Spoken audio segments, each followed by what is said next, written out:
Comedones అని అంటే black heads, white heads అని అంటారు కదండీ. కొమిడోన్స్ ఓపెన్ అయినాయి అనుకోండి, అక్కడ ఆయిల్ అనేది అక్కడొచ్చి ఇరుక్కుపోయి అక్కడంతా దుమ్ము, ధూళి అంతా చేరుకుపోతదనమాట. దాన్నే బ్లాక్ హెడ్స్ అని అంటారు. ఒకవేళ అది ఓపెన్ కాలేదనుకోండి, దాన్ని వైట్ హెడ్స్ అని అంటారనమాట. సో, ఈ వైట్ హెడ్స్ అనే దానికి మనం ఏంటనంటే, అక్కడ మనం చిన్నగా కొన్ని ప్రొసీజర్స్ అనేటివి చేస్తామనమాట.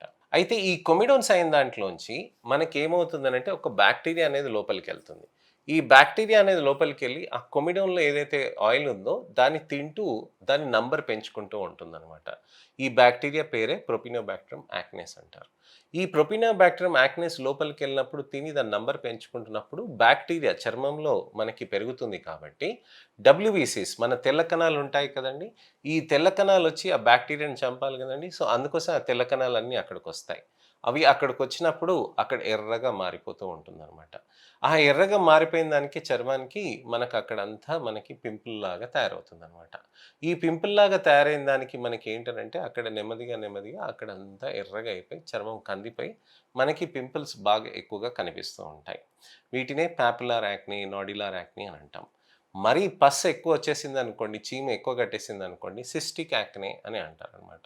సో, ఒక్కొక్క లావు సిస్ట్‌లాగా వస్తది. కొంతమందికి చూస్తారు మీరు పెద్ద పెద్ద గడ్డల్లాగా ఉంటాయనమాట.